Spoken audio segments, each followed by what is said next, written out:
Hello guys, bienvenue chez Ladoa. On retourne un petit peu rapidement dans l'actualité. On va aller maintenant du côté d'un des fils qui était justement dans cette descente. On va parler de Kristen. Kristen qui se nomme, son nom d'artiste est King. Donc, sur ses réseaux, il a laissé entendre directement sa position face à tout ça, à tout ce qu'il entend. On peut imaginer tout ce qu'il entend sur son papa. Et lui, il a pris position sur ses réseaux et c'est sa seule prise de position. Donc, on va regarder ensemble c'est quoi sa position. On est chez la devant, on s'installe. It's about everything et on est dans le dossier de Los Angeles, dans le dossier de Diddy. On y va, sans perdre.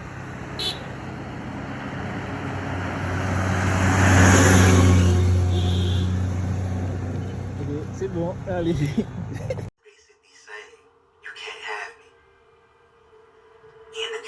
Donc, alors, King, dans ses réseaux sociaux, sur Instagram, vous pouvez aller le voir dans sa position après le moment qu'il a vécu, qu'il a vu les forces de l'ordre venir faire leur descente. Il a une expérience, il a une histoire à raconter. Aussi, c'est un artiste, un rappeur. J'imagine il a même des chansons à raconter au-delà d'être un enfant de star. Il a vécu quelque chose. C'est non pas le moindre, mais lui a pris position pour dire stop the cap. Et on sait qu'il y a beaucoup de gens qui commencent à parler de Diddy, qui parlent de leur père a fait ci, a fait ça, a fait ça. Et aussi, contrairement, face à lui, il entend, parce que ces enfants-là, ce monde-là, ils entendent qu'est-ce qui se passe. Parce que dans les actualités, on parle beaucoup de ça un peu partout. On imagine pour eux. Et eux, ils entendent toutes les théories, les gens qui parlent que c'est fort possible son père qui est la cause du décès de sa mère. Parce que Kim Porter, allez voir les cas de Kim Porter, semblerait-il qu'il y a un lien avec Diddy. Et on sait qu'il y a qui le premier mari de Kim Porter a fait, qui s'appelle Al B. Al B, c'est le père biologique de Quincy, qui était le fils aîné de Kim Porter. Juste une petite parenthèse rapidement, les petits liens, quand je vous donne les noms, des fois, je peux comprendre, il y a du monde qui vont dire, elle me donne toutes les liens, mais en même temps, j'essaie de tout vous expliquer aussi. Mais Al B, justement, il prévoit faire un livre ou faire un expose. Je ne sais pas s'il va le faire en format livre ou en format documentaire, mais exposer, confirmer que c'est Diddy qui a commandité la mort de Kim Porter. Et il a essayé aussi, Albi, de reprendre, de dire à son fils, Quincy, reviens à la maison. Mais Quincy, comme, il est grand, Quincy, il est le plus grand, là. Quincy, il est peut-être maintenant à 35 ans, 36 ans, et puis Quincy, comme réponse, il a dit, guys, j'ai pas besoin de revenir à la maison. Moi, en tant que tel, je m'occupe de mes petites sœurs. Ces petites sœurs, c'est les petites jumelles de 17 ans. Donc, c'est les derniers enfants de sa maman. Et il est déjà un adulte, Quincy. Donc, il gère ses trucs, il a ses business, il gère ses trucs. Ce côté d'entrepreneur, de business, au papa, mais son père adoptif Didi l'a donné. Sinon, on retourne à King James, on sait que lui, on a toujours regardé, déjà physiquement, on voit c'est l'enfant qui ressemble le plus physiquement à Didi. Il a aussi les traits de sa maman qui était une très belle femme, Kim, mais il ressemble le plus à Didi. Il a grandi, on sent comme n'importe quel enfant, mon papa c'est le plus fort, je veux être comme papa. Et il a pris position, encore, il a dit que moi, non. Tout ce qui est dit, ce que j'entends sur mon père, c'est que des mensonges. Stop the cap. Il a été très clair. No cap. Stop the cap. Donc, ma position, c'est sur mon père. Et j'imagine qu'il va dans la même route aussi concernant poursuivre la plainte pour le traitement qu'ils ont reçu à la descente et tout ça. Donc, c'est sa position. En tant que tel, qu'est-ce qu'on peut confirmer?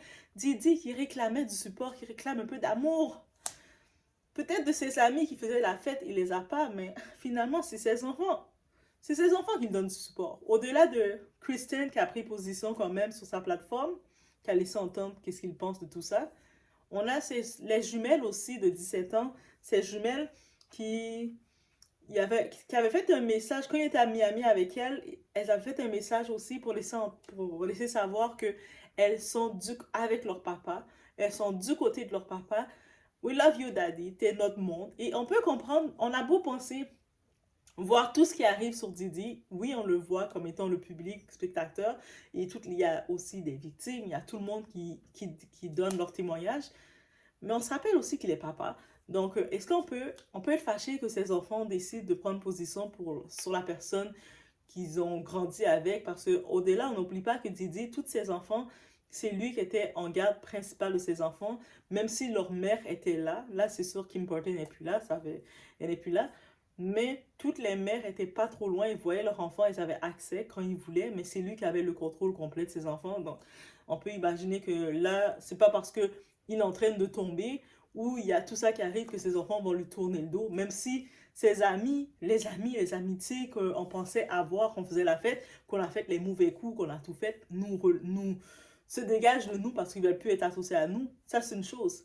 Mais tes enfants, si tes enfants, tu avais une bonne base avec eux, they will be with you. Ils vont être avec toi et c'est ça qu'on peut retenir du tout. Donc, c'est une petite vidéo comme ça concernant notre petit Christian, notre petit King. Je dis notre petit, il a 25 ans, c'est un jeune homme, hein, c'est un homme.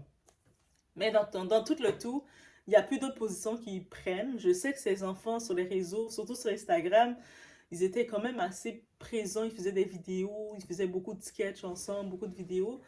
On les a plus trop vus faire de vidéos. Surtout que King, en plus, c'est la période qu'il est en train de préparer son album parce qu'il fait du rap. On l'avait vu, vous vous rappelez, dans le dernier BET Award où ce que Didi était monté sur la scène, ces deux jumelles, elles dansaient.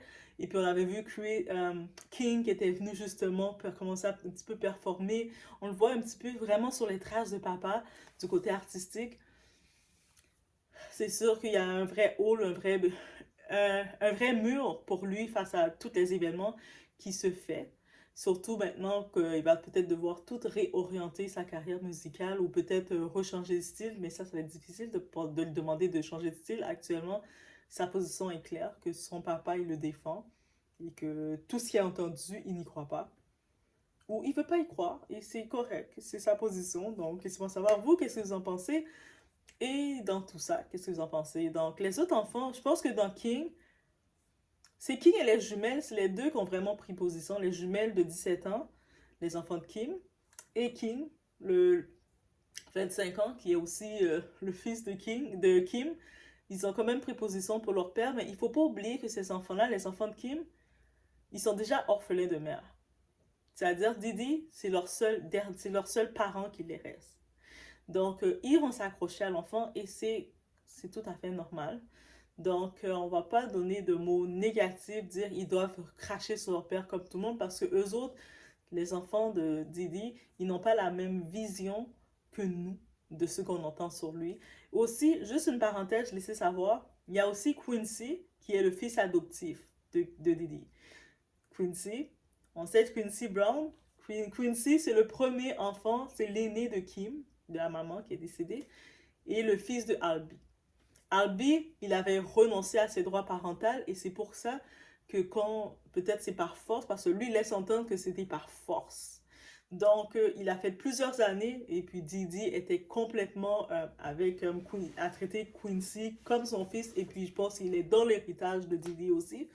Donc, Quincy aussi, il reste très proche de tout. Il est vraiment dans l'héritage pour protéger, comment dirais-je, protéger son papa. Pas seulement protéger, je dirais pas qu'il est là seulement pour protéger Didi, mais il dit aussi, Quincy actuellement, il a dit que au-delà de ses business, de gérer sa vie, il reste, c'est lui qui est comme un peu maintenant le tuteur sur la tutelle des jumelles. Parce qu'on sait que Didi, avec tout ce qu'il a réglé, toutes ces choses qu'il a réglées, il a plus le temps de jouer le rôle de papa à temps plein. Mais les jumelles, elles sont encore mineures, mais elles ont leur grand frère qui est avec eux. Je dis les jumelles, mais c'est plus des triplettes. Parce que n'oubliez pas que Didi avait un enfant aussi, Chance. Donc, ils ont presque le même âge. Chance, maintenant, il va avoir 18 ans. S'il n'a pas déjà 18 ans, les jumelles... Elle va avoir 18 ans, Chance, les jumelles ont 17, elles viennent d'avoir 17 ans, elles avaient 16 ans. Bref, pourquoi je connais toute la vie comme ça de ces célébrités, guys? Mais bref, c'est tout ce qu'on avait à dire sur cette petite partie. Donc oui, il a le support de ses enfants. Donc, petite parenthèse, si ses enfants, malgré tout ce qu'ils entendent, malgré toutes les théories même qu'ils disent concernant qu'il est peut-être responsable de la mort de leur mère, et de voir que ses enfants sont derrière lui, il y a une autre image de cet homme qui est là. C'est ça qu'on peut retenir. Il y a quand même une autre image de cet homme. Donc, même si on peut être un démon pour beaucoup de personnes, mais d'autres personnes vont nous voir comme un ange. Est-ce que c'est ça qu'on peut en retenir? Oui, on retient quelque chose, ses doigts, on va toujours rechercher une petite lumière, mais c'est ça qu'on peut retenir. Donc, laissez-moi vous savoir qu'est-ce que vous en pensez de cette prise de position. C'est le seul, c'est pas le seul. C'est Chris King, il a pris une position sur ses réseaux, mais on sait que les jumelles aussi, de leur côté, elles avaient déjà pris position. Maintenant qu'il est à Miami, et puis elles sont avec lui, ils étaient allés faire du golf, s'amuser du du top golf, et puis elles aussi avaient pris position qu'elles sont du côté de leur papa. Donc, ça serait peut-être le petit rafraîchissement de Didi. Derrière tout ce qu'il a pu faire, il a quand même peut-être été un papa, je dis peut-être, sûrement, probablement, il était un papa présent pour s'assurer que avec son down qu'il a, ses enfants sont toujours avec lui. Et ils sont capables de s'affirmer positif, de se présenter face devant le monde et de dire, malgré tout ce que vous dites, nous, on va défendre notre papa, on croit en lui. C'était cette petite note que je vais vous dire sur la petite déclaration de King Kong King. On va l'appeler King, j'arrive pas à dire King Kong, c'est pas King Kong, c'est King, le roi. C'est ça, c'est son nom d'artiste, sinon c'est Christian qui s'appelle. Donc, on laisse sur ce. Et guys, on se voit aux prochaines vidéos. Guys, on va regarder cette actualité ensemble jusqu'à temps qu'il y ait un dénouement, mais on le suit. On suit ça parce que c'est une grosse actualité. C'était quand même une grande personne, une grande personnalité, Didi. Il a quand même influencé beaucoup de choses qu'on peut dire positives, négatives, mais on reconnaît tout Didi, on parle de lui partout. Donc, he's there too. On se voit aux prochaines vidéos.